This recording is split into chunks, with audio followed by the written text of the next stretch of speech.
Well, hey everyone, my name is Nathan Jones, and this is something that my friend Cinema Dave right here and I are just started to explore. I'm super excited about this project. Dave, how are you doing? I'm doing great, Nathan. It's great to see you again. You and I talk quite a bit, and so how's everything going so far this month? Uh, things are going great. It's That's early good. October, and so I got some of this, scary things behind me, and starting to watch some of those spooky movies. What about Great. yourself? Yeah, same. I mean, it's a great time of year, right? I mean, just October in general, I just feel like it's a bit of a rush too, because you're trying to see as many things as you can, maybe some things you haven't seen from last year or some some of the favorite films you watch every year. So yeah, it's definitely a busy month.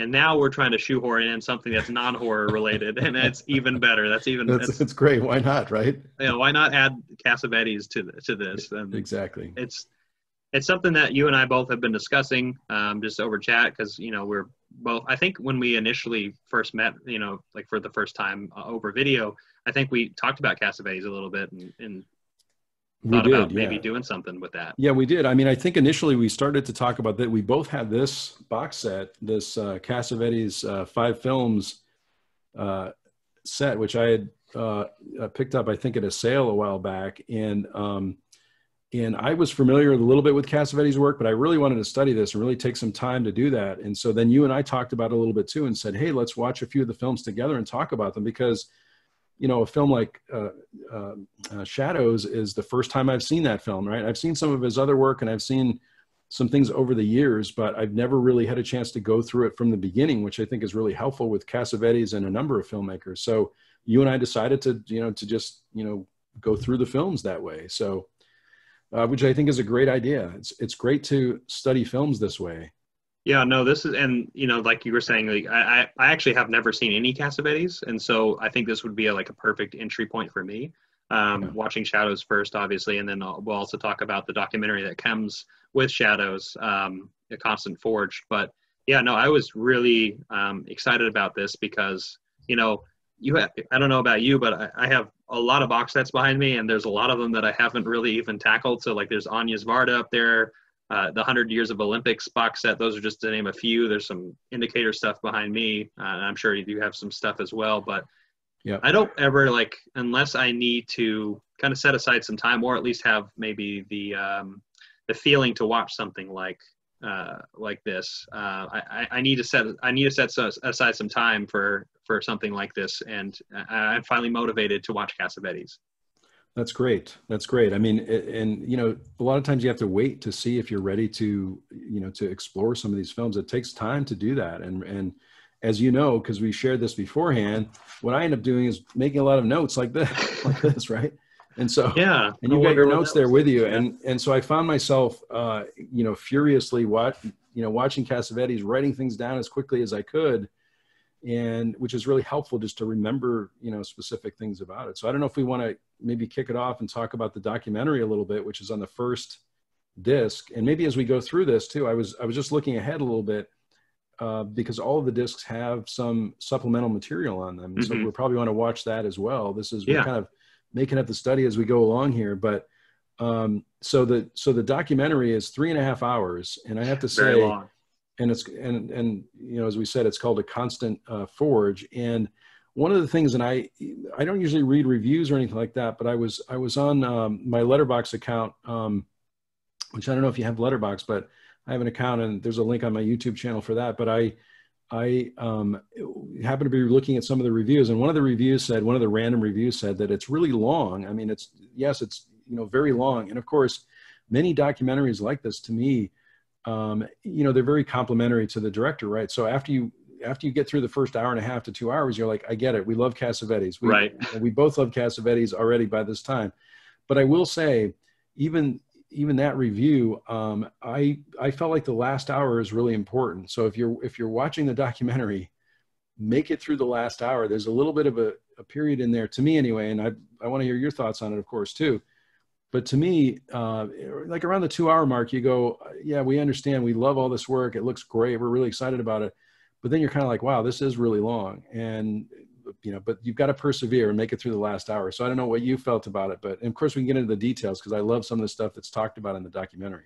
No, I actually had the same thought. I was into it in the first kind of hour and a half, and then once it kind of got to that middle section, I started thinking, like I started feeling the time, and Yeah, a lot of things started repeating, kind of, because they were breaking down 11 of the 12 of his films that he's made, sure, sure. with a lot of the people involved with them, like Peter Falk and whatnot. But just breaking down into that, and I was starting to feel the time, and then once I got to that home stretch when I was watching the rest of it, the ending of that documentary was beautiful, Yeah, and it was like it was worth it, and it was yeah. worth going through that, like that 200-minute journey of kind of just deep diving into the people that he was around, the people that influenced him, the people he worked with, and Right. yeah, so it was definitely worth the time, even though Yeah, it probably could have been trimmed a little bit, for sure. sure, sure. Yeah, and you've got to persevere. But so, what were some of your initial thoughts on Cassavetes? And I'll tell you what I think about him.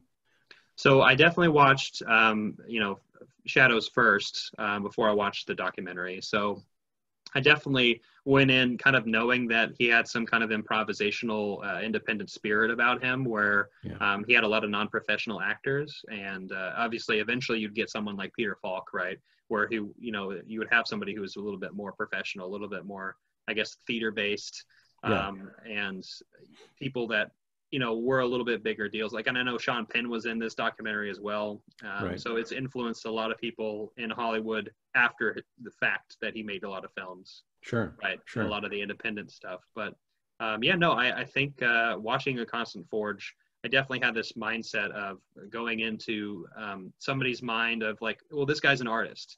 This guy is a director, who, unlike anyone really before him, at least he had his own unique vision, with low budgets, trying to keep it as pure as possible for a lot of aspects of what he wanted to create. And I know he had a lot of projects, especially in New York City, where he was around. And I think it was just really kind of fascinating, because I'm not a theater person per se, Yeah, and I know you are, and I yeah, know you have a theater background yourself, and I'm actually curious about that. But as somebody coming on from the outside, seeing the people that he's influenced, and a lot of the heart that was put into a lot of the people that he was working with, I could tell that that time in their lives were really, really important. yeah. Absolutely. And we're kind of, maybe we can mix. I guess we're mixing the conversation a little bit too. But you and I both saw Shadows before we watched the documentary too. But I found the documentary helpful to kind of solidify the vision there. Because Shadows, to me, it's, from 1959. A lot of people think it started off the independent movements, that happened during the 60s and the 70s, especially with film. But the thing I like about it, as you were saying, is it's very theatrical. It's really born out of these workshops that he was doing with, actors. He was an actor himself as well, right? Right. And so what the thing I really took from Shadows is, to me, I remember I wrote this down in bold, but it was through the documentary, but I felt like Shadows is jazz to me, because he's taking these, scenes that have been developed over these workshops and blending them in with some scripted elements and some improv. And, and to me, that's what jazz is all about. You're setting up a mood, and there's a lot of great jazz music in the movie as well, right? Right. And I think that's really at the heart of what he's doing, is he's setting up scenarios where people can have these improvisational scenes, trying to film as much of it as he can. And then there's some I guess, for lack of a better term, signposts along the way that are holding the story together, right? Although you may not necessarily need, a full narrative in some of these films, because they're, a sequence of different scenes. So that part of it, I really liked. I've done conventional theater, classical theater. I've also done improvisation too. Improvisation takes a lot of time, and you really have to be good at it. But I think, with the company of actors that he had, they really developed it over time, and they really, perfected it so that they could work on some of these scenes, know their characters really well, and go into a scene, and able to, be able to fulfill the objective of the scene. I think there's a part of the documentary, correct me if I'm wrong too, but there's this idea with actors that they need a specific motivation for something, and sometimes it's not always apparent what that is, or it's not necessarily even important what it is, right? So, oh no, go ahead. I was gonna say, I remember in particular that one of the films that I haven't seen yet, the one with Peter Falk in particular, I know there was there's that motivation talk where it's like, well, what am I doing right now? That dinner scene that he rehearsed where he was just saying nonsense, right? And, you know, until after the fact did he kind of come to realization of like, okay, well, what was the purpose of that entire scene? What was why was I doing that? But the thing is, you know, where, you know, it's like a piece of the whole, and that whole is really, really messy. And just like we were saying with Shadows, that's what life is. And a lot of those experiences in Shadows in particular are a lot of, you know, there's a lot of growing up to do. And a lot of life experiences you have to go through to kind of see those elements and parts. Sure. And, you know, I think that's where the beauty lies in it. And that, like, those improvisational kind of jazz oriented things definitely play more towards like the beat of life. And I think that, like, that's what made it so charming to watch, and also hard to watch as well, because there's, you know, like you said, there's streamlined little narratives there. But at the end of the day, it's like that's just there to kind of get people kind of invested into the characters, unless you are somebody who is maybe into theater or more into performance. You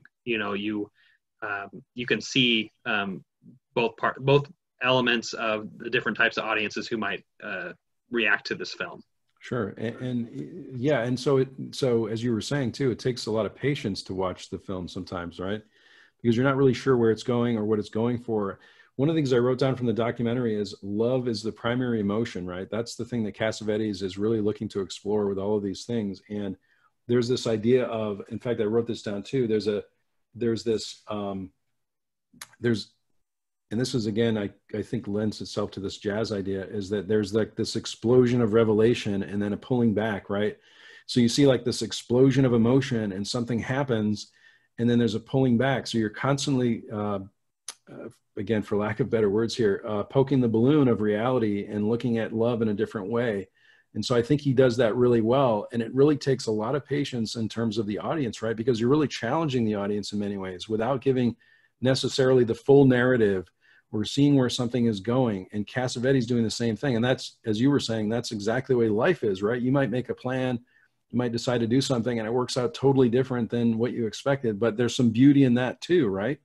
Right. So I feel like, you know, that's a big part of what he's doing. Now, some people, like when they watch a movie, they want to know that there's going to be a happy ending, and there's going to be certain, you know, places along the way they talk about like a first, second, and third act of a movie. Mm-hmm. And sometimes you don't get that with a Cassavetes film. So you kind of have to be ready for it. Yeah. Yeah, no. And it's certainly with this particular film, there's, you know, we kind of highlighted on it a little bit earlier, but, you know, a lot of these actors, which they, you know, they practiced enough because of these workshops that they had. I obviously don't know how much they practiced, but I could tell that, you know, these non-professional actors, the people who are in these classes with him, they are these characters, right? They're playing these characters, and there's like hints of them, like their own personality. Sure. That's in, like, and I know Constant Forge talks a lot about just how much Cassavetes cared about the person behind the character, you know, to like put in that character with the performance that they're trying to get.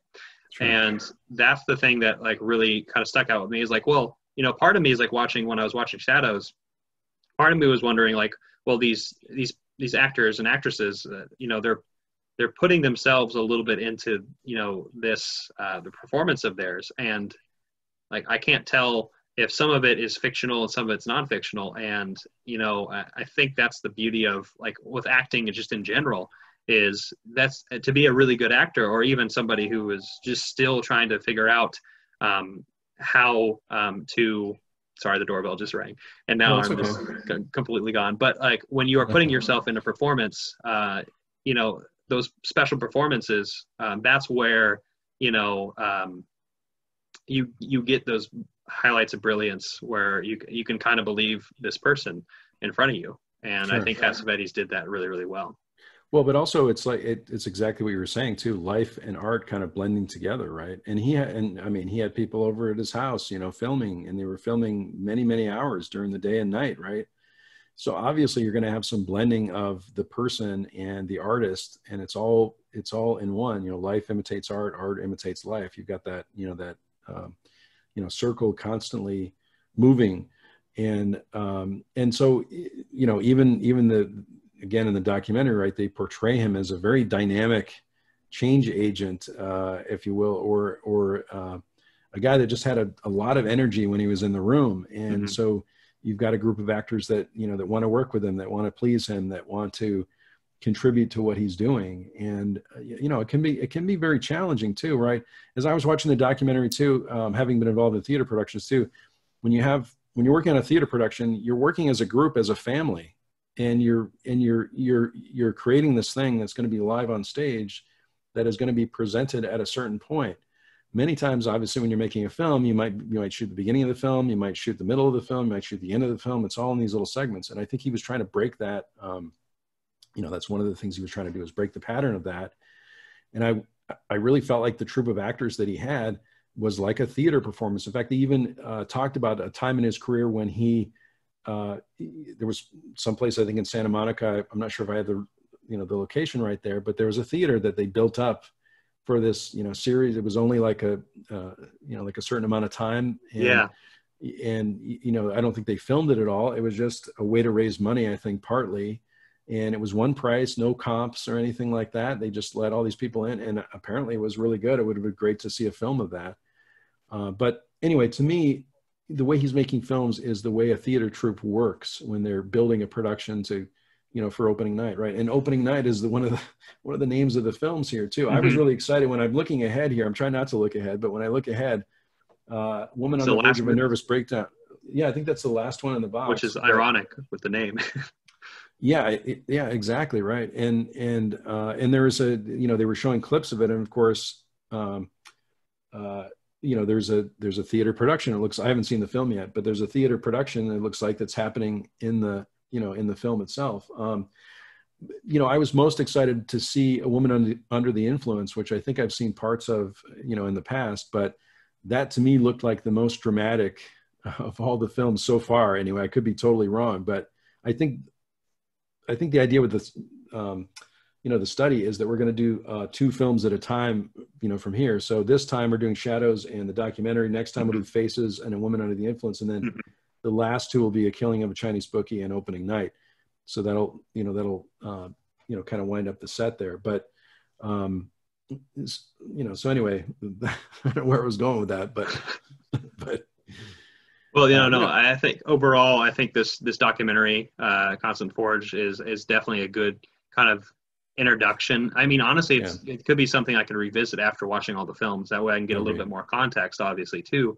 But just as kind of getting to know, I will say, we've been talking a lot about some of the positives of the documentary. Yeah. I will say some of the negatives, besides the fact that, like, the time could be a little bit changed, right. It's a little long-winded, right? And sometimes it's a little self-indulgent, I will say. I agree. There are some parts that, there's a narration by Lenny Citrano, I think is his name, who was kind of doing the first person narrative of, like, trying to imitate Cassavetes. Cassavetes, yeah, he's journaling kind of his experiences throughout all these films. There's like a lot of quotes that really stuck out to me, and a lot of things that were really powerful. Setting up what was going to come at that next part in the documentary and whatnot. And but I think the one thing that I took out of the documentary the most, for me, especially near that end, like you were saying, the very end of the film, the documentary, was how much he cared about the other person, the person behind. The people he was working with. Like, he really cared about you, like you as an individual, what you can bring to life, to his productions, to whatever it looks like. And that's something that really speaks to me, because as somebody who is an instructor, but also, like, I used to be an academic advisor as well, and I really focus on individuals within those settings. And sometimes I'm a little bit more self-indulgent, like to hear my own voice. That's just how I am. But at the end of the day, the end result is seeing the confidence and the believability of the person right in front of me, of seeing that end result of like, well, you just talked to me. It's like, we were just, maybe I could have been a sounding board or whatnot, or I could have inspired some kind of thing. And I really appreciate that about Cassavetes, because I can see, obviously through this documentary, which is a little bit, more on the positive side of things. I'm sure there's some negative things that weren't talked about in the documentary, but, I think that's something that is a good message. I think seeing somebody for who they really are and seeing their true worth is the most important thing about life, at least for in my eyes. No, I totally agree. And as you were going through that too, one of the notes that I made is the sympathy he has for the individual, right? And that's so important, especially these days with what's happening in society in general. It's so important to me anyway, that we have some sympathy, empathy for the individual, respect for individuals. And you're absolutely right. He really cared about his, the people he was working with. I mean, their family at the end of the day, right? And they even show making, there's a blend between, making some food to eat and filming, right? Mm-hmm. It's the same thing in many cases. And so, especially if you're using your own house as an example, as a filming location, right? You're going to be using your own resources and people are coming into your house. And so you really get the sense of it being a family. I think to talk to your point a little bit about maybe some of the negative aspects of it, I think Cassavetes was probably a very difficult man to deal with, right? Because he's very intense. And there were scenes like, Gina Rollins talks about, I think she was pregnant at the time for Faces. And there was that one scene that she said went over and over again. And she was spinning around. Now, we haven't really seen Faces yet, but you can imagine that, she talks about it. Other people talk about the fact that he would push people to film for hours and hours at a time. That has got to be very intense. I can tell you as an actor, it's very intense to keep up that level of energy for hours at a time. Because usually in a theatrical performance, you're doing, 2 hours, 2.5 hours, et cetera, depending on the play. But if you're filming for hours and hours and having to keep up that same energy, now you might get some interesting things after that, right? Which he was looking for. He's looking for breaking points too, right? In the story of a piece of film that he can use. He might have to film for 5 hours and only get a half an hour of, film that he wants to use. And so I think that's a part of maybe that, working with Cassavetes may have been a very intense experience, and wanting to please him, wanting to, to go the extra mile for him, I'm sure was a very stressful thing. Yeah, I also heard that at least through, I know you talked a little bit earlier about going to like Letterboxd and looking around, looking what other people are saying about it. After I watched the documentary, I looked around as well, and I definitely saw some other things that I still haven't seen. A lot of these elements, but they've mentioned that, sometimes he was difficult to work with. He may have had some kind of anger issue, or he had maybe some drinking problems as well, that kind of caused him to, unfortunately pass away. But, I think that complexity in him, for the sheer fact that I said those positive things, that he really cared about the people in his life, but also had his demons. I think that is what kind of makes life so unique and so special. Sure. And that's that, like, it's that thing that's like, we're damned as human beings just in general to have those negative experiences. I mean, obviously we all want the good things in life, but you won't get those good things in life until you realize, how far you've gotten a certain way. And I can certainly see some of those elements about him that were not perfect, and were definitely not something that, at the end of the day, it's like, yeah, you can praise this guy for all the things he's done, but also at the same time, he's human, and that's what matters. Yeah. And as you were saying too, at the end of the day, it's the connection that's important, right? And that's really what he was going for. And just love being that primary emotion. I must have written love down in my notes so many different times, because that's really the thing that that he's looking for, right? There's I also wrote down things like bolt of reality, right? There's this lightning bolt of, everything's going along fine, and then there's this lightning bolt of reality that comes into your life that is either a good or a bad thing, and how you handle that, how you deal with that, I think is a big part of life, right? And so that's why you get the sense that there's kind of a push-pull where there's a revelation. The characters have to think about something or deal with some crisis, and then they pull back a little bit, and you're pushing and pulling all the time. And that's what life's about, right? I mean, that's really what it's all about, right? And having those connections and being able to persevere through it all. So I think that alone about his work is inspirational, right? Because we all need the sense that even though good things happen, bad things happen, it's going to work out. Everything's going to be okay either way. Right. So, it's, very inspirational to watch him work. I also wrote down love and the lack of it, right? So he's looking at love, but then the lack of it also. So, love, but love is the primary emotion. And you can tell he really loved what he was doing. He loved working with these people. He loved making films. Oh, the one other thing I was going to say too, I think that's a little bit helps with this revelation, this explosive nature of it, is the fact that he's making an independent film where he's maybe running out of money. Many times he's not working with the studios. He's upset the studios for whatever reason, or they haven't given him any money. So I think there were a couple of things in the documentary where they had to shoot a couple scenes, and then they have to wait 3 weeks, before they have money to do something else. So that's incredible pressure also financially. I think he was mortgaging his house to make these films in some cases, right?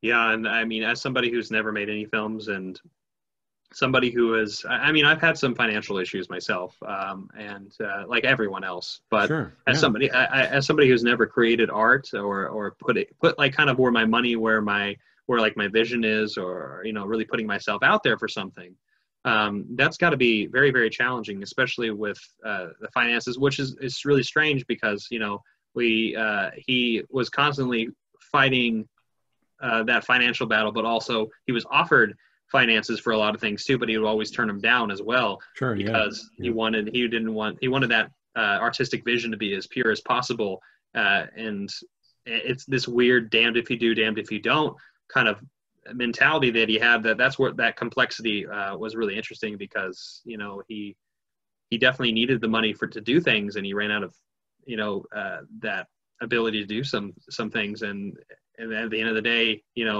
he also wanted that. Sure.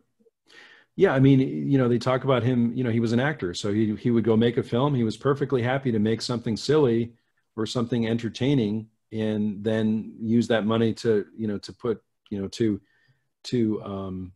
put into a film. I think there's also a thing that was mentioned in the documentary that he wants to challenge the audience. As hard as he's working, he wants you to work just as hard. In other words, I think there was one, I can't remember the film, but there was one film that he showed to an audience, and he felt like they liked it too much. So he recut the film, and, because he said it's too easy. People need to work for this. And so in some cases it might be the long take. It might be a situation that you go, when's the next scene coming? But when the next scene comes, you're just enthralled by it, right? Or you're just really excited to see that for whatever reason it is. I think, with Shadows, it being the first film, there are some times where you're kind of wondering what's happening, or, why we're staying with the crowd so long, or why we're, you and I talked about Shadows a little bit before, and I love Shadows. I mean, but I feel like for some people, it might be a bit of a challenge to watch, because they might be staying at the party scene a little too long, and you're like, when is this movie going to move forward? Where's the plot? What's going on? And so you're asking all these questions, and that's all to challenge you, all to make you think about all these things. And I mean, I loved it. I loved going from the larger kind of party scene in Shadows to the two shot, or to people sitting in a booth and the close up on their faces and things like that. That's, just a great part of that movie. And of course there's a through line in the movie, and there's a certain plot that moves forward there too. So there's a challenge for the audience, I guess, was my point there, is that he wants you to work just as hard as he's working, right? And I remember in the documentary, speaking of challenging the audience, I know that I want to say Layla Goldoni, I want to say is her name. I can't. Who is in Shadows? She's like she's the main one of the characters. Yeah. She talks about, I think in one particular film that they made, that like there's people just like would walk out of the theater like just like steaming. They'd be mad at what was going on in the theater, and then they'd smoke a cigarette, and then they'd go back in the theater Come back in. because they were interested. And it's like they just thought about it for a second. It's like, all right, I'm going to go back. And, you know, like they're frustrated by the lack of vision or, you know, story or whatever the fuck is going on, right? Pardon my French. Sure. But Yeah. like that would be probably the most apt way of saying it. But, you know, you were like, well, what's going on here? And so then they get mad, then they come back, and they're like, okay, I'm interested. But that is the challenge for the people who really want to dive deeper into these things that these were the people he was wanting to watch the films. Right. You know, he wasn't looking for the people who probably would watch his blockbuster films that he was in, right? Right. His normal viewers. Right. Exactly. Yeah. You know, and it's hard for viewers today, right? Because I think especially with you know, everything that's happening today, you know, people want to escape, right? This is maybe too challenging of you know, of a work to, you know, to go into a film like this. For me personally, I like to be challenged. I want to be changed by the film that I see. I want to learn something. But not everybody wants that, right? A lot of people. It's the bolt of reality. Which is right, exactly. But you know, but which is fine. I'm not saying there's anything wrong with that. I'm not saying there's anything wrong with entertaining movies. You and I talked about this too a little bit before, where you know sometimes you watch a serious film and then you need a break and need to watch something else. I just like to challenge myself as much as I can when I'm watching film, because I learn things and it helps me grow as a person. It helps me understand, you know, others, and you know, so I like that about it. One of the other things I wrote down too, and I just happened to see it, is planning is the most destructive thing in the world. Okay. As somebody who is an improvisational public speaker, I completely agree. Yeah. Yeah. You know what, you know, it really is. I mean, you know, you can plan something and then the world changes, right? You decide you have a plan with your, you know, with our egos or, you know, whatever. We decide this is the way it's going to happen. And sometimes it just doesn't, you know, happen that way. It's nice to have intentions. It's nice to think about things you want to do, but many times it just doesn't work out that way. And I think that's the, you know, I've worked on a few films, actually. I've worked on some independent films also. And what I found is that I worked on a short film in Los Angeles one time, and I memorized my lines and I knew the script and everything. As soon as I got there, the script goes out the window. And so you have to decide what you want to do there, you know, or there's a story there, but sometime between the time you were hired to, you know, to be on the film and the time you're on the set, something's changed and the scenes are different. So you can study for these things. The other thing is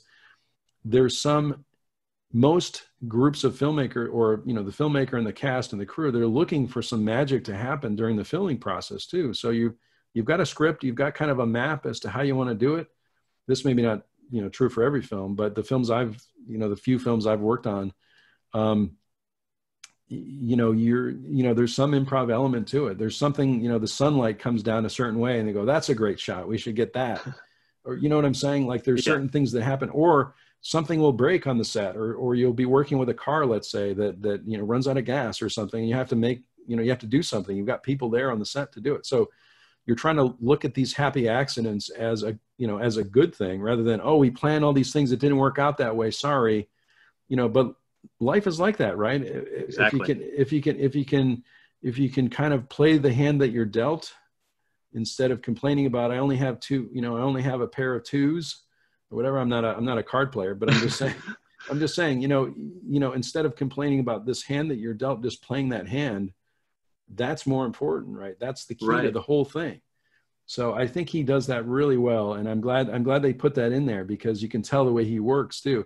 Now, many studio productions that they do, you know, big budget films like a Marvel film or any of, you know, these others, you've got to meet a schedule. You got to meet that vision. Yeah, you got to meet the vision, and there's a schedule, and there's CGI involved, and there's all these things, right?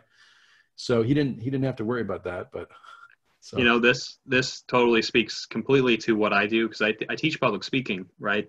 Right. And many times, I mean, the first lesson that I teach is confidence, just because it's such a fear-inducing activity for a lot of people. Sure. And a lot of the times I always have to tell them, you need to prepare for failure, because many times, especially when I was taking public speaking myself as a student, or just going up and giving a presentation, I would just black out on the information that I had been practicing over and over again, and maybe I've been studying it. But the thing is, once I found out that coming up with maybe some kind of plan for failure, like a contingency plan, but also at the same time just going with the moment, going with what's going on at that moment, or like that train of thought that I have.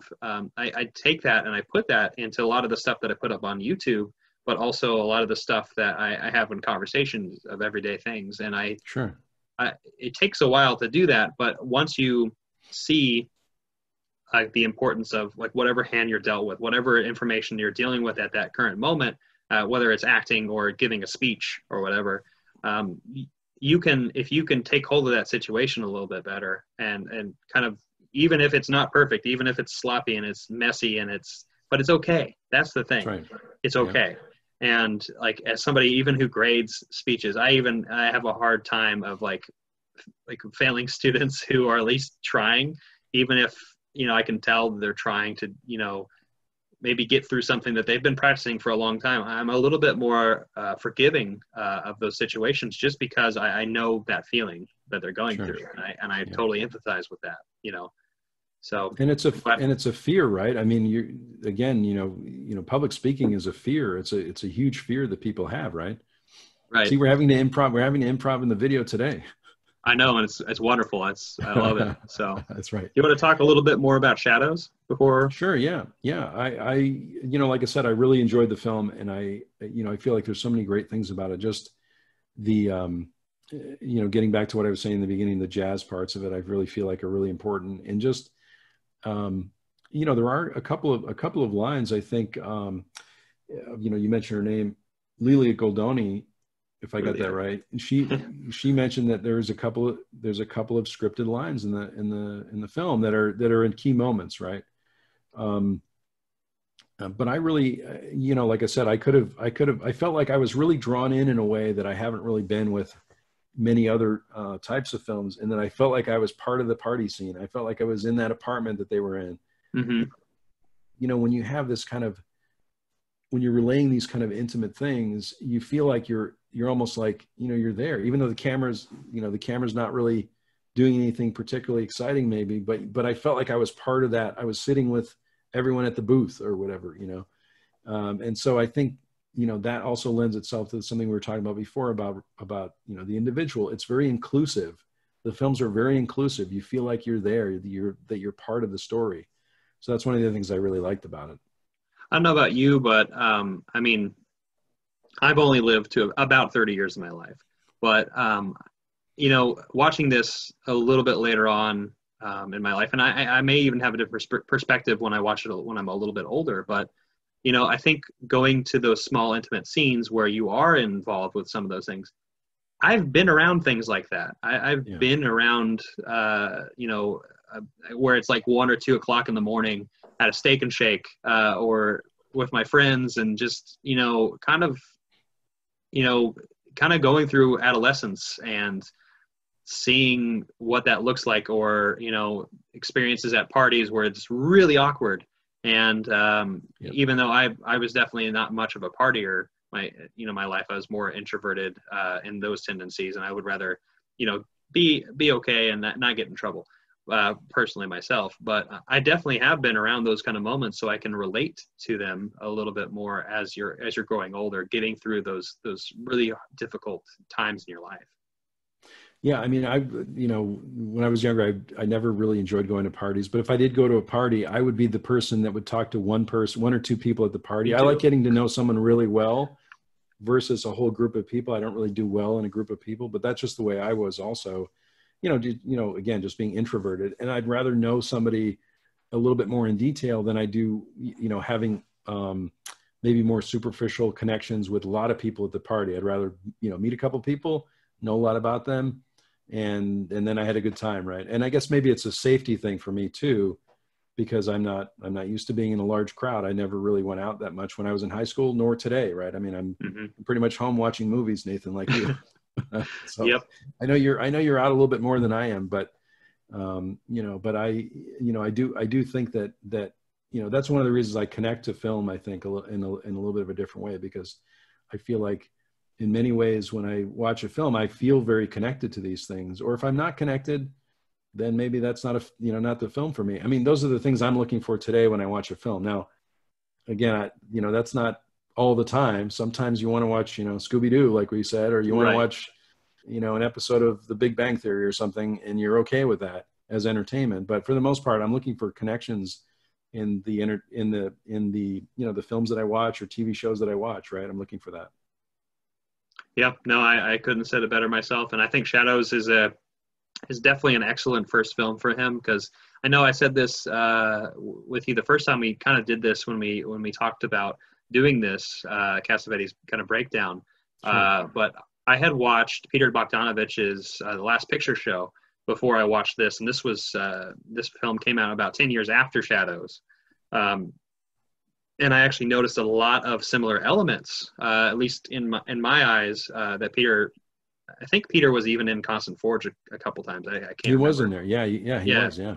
And so talking about just, you know, that independent spirit, but also seeing a lot of the influences that came about with just that adolescence of growth and going through these mistakes. Like, you know, one of the most uncomfortable scenes in Shadows is, you know, of Leela's, or however you say her name, when she lost her virginity to this guy who was just infatuated with her and clearly wasn't healthy whatsoever. And she kind of, you know, was really new to love, and she kind of loved everybody, but she had never really truly loved somebody.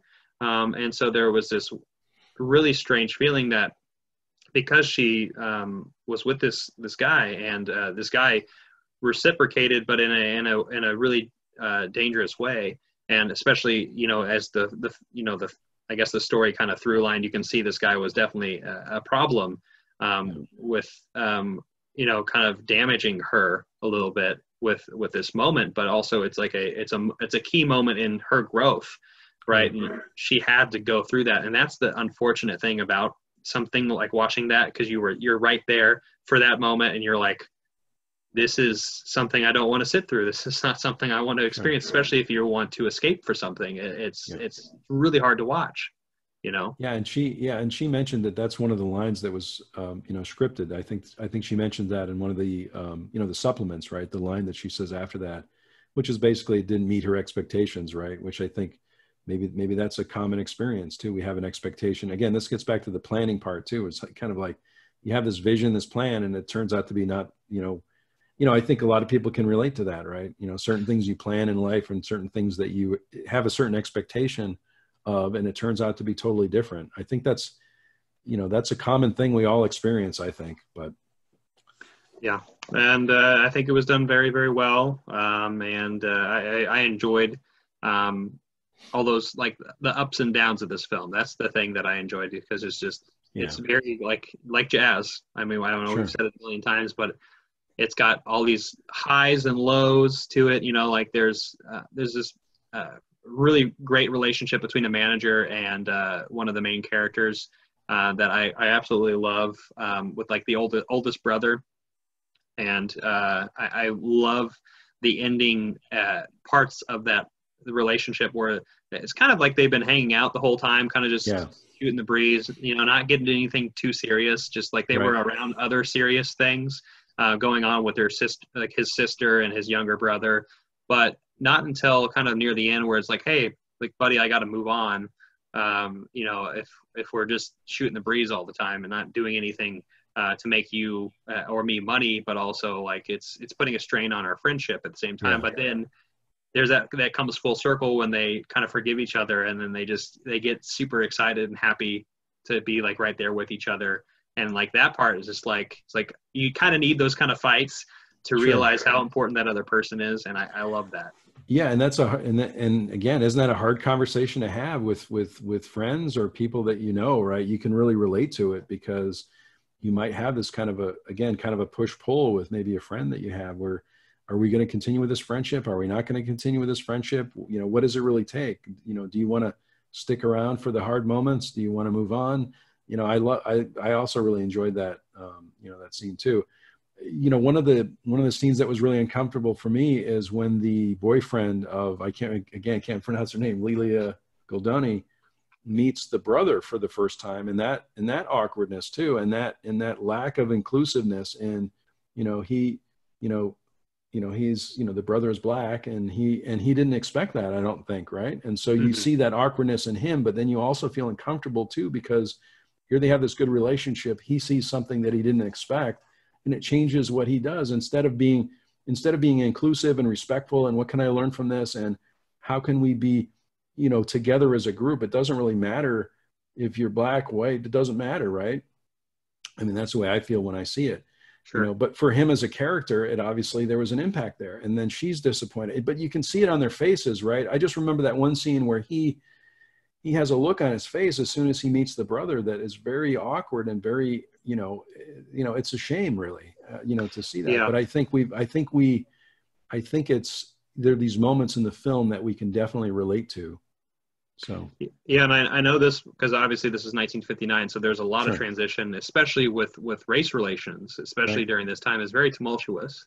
And I know we can, obviously watch it today through the vision of where we are in 2020, and we still have these issues, Still have the unfortunately. issues, yeah. Yeah. But they're not as, I guess, pervasive. I don't exactly know. They're not as on the nose as something like watching, something like Shadows, where it's Yep. there. If you know the history, and you know that the 60s were to come, and the 60s were such a big era, especially in America, with interracial, can't talk, interracial like relations, but also just the fact that you're comfortable with somebody who looks like you or doesn't look like you, Right.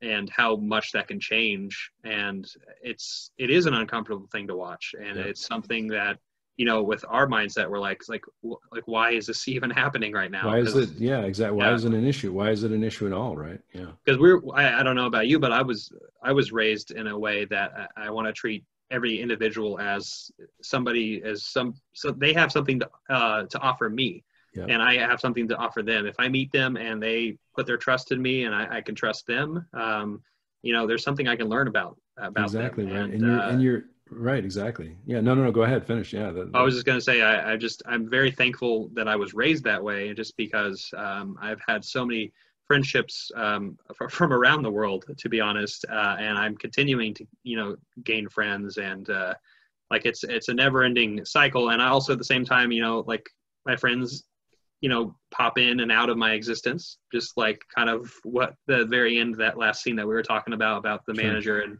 the older brother. It's, you have to kind of see what you prioritize, right? You have to realize, okay, well, what are you going through right now in your life? And then also, what are they going through? And are you willing to stick out through that? Or is this person who might pop into your life only for a brief moment, like they can still teach you something? And that's Sure. something that I think is a lesson that we all have to learn. Yeah, I agree. I mean, look, we've learned so much from this film. It's only his first film. This is the thing I really enjoy about studying film, is that I really learned so much. My perspective changes, my vision, might be change, or I see things in a different way. And to me, this is why I study film. This is why I watch films, because I want to learn these. I want to learn. I want to, then I don't know if you feel this way too. I can watch a Cassavetes movie, and then maybe I go back to a more modern movie, or I go back to an older movie or something. But I'm moving forward in this world of studying film with this new perspective, that then I can see the new, see the other film maybe that I've seen 3 times already, in a different way, which is what I love about film. I mean, one of the many things I love about watching movies is that it changes my perspective every time I see. It might be a film that I've seen 10 times and I see it differently.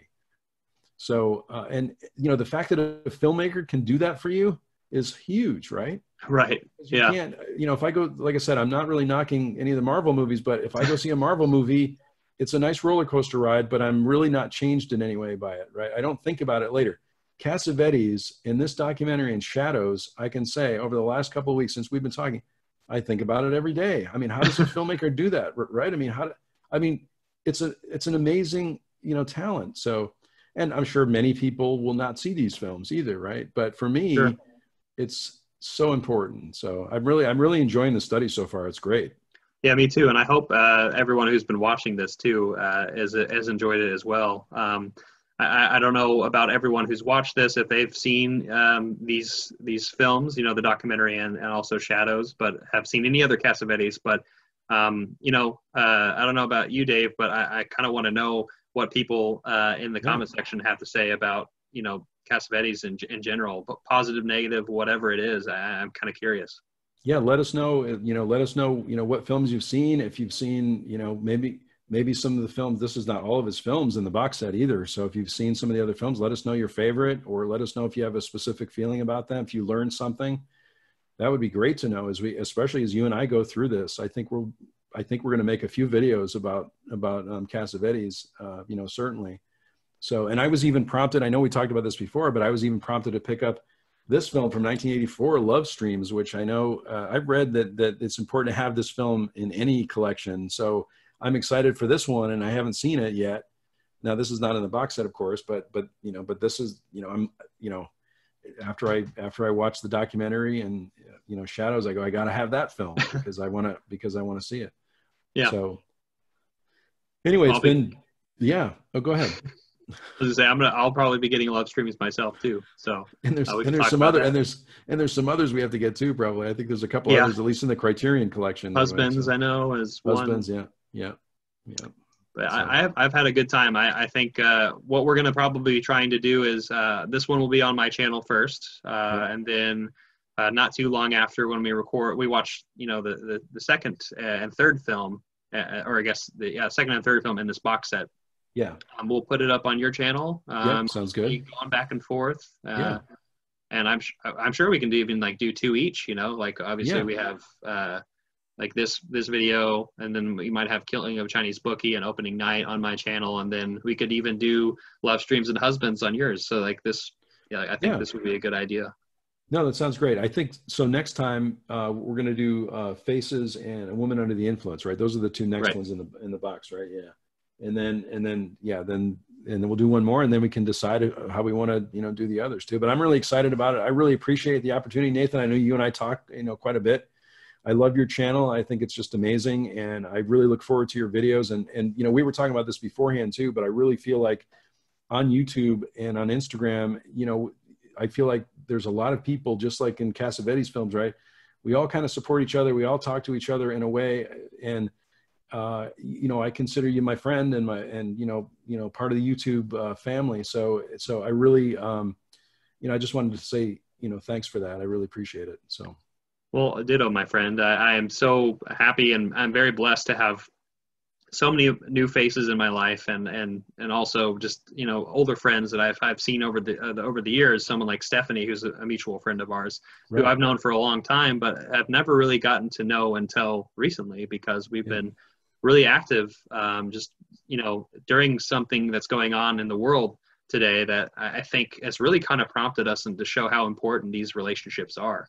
Yeah, and I agree. I'm very happy to be a part of it, and I'm just one small piece, and I love that I'm a part of it. So yeah, great. Well, it was great talking with you today, and we'll be back for the next one, hopefully very soon. Yeah, I hope everyone enjoyed this video. Make sure to comment down below and tell us what you have to think. We're very excited about moving on in the future. And we had a lot to talk about today. I'm sure we're gonna have a lot to talk about next time as well. Yep.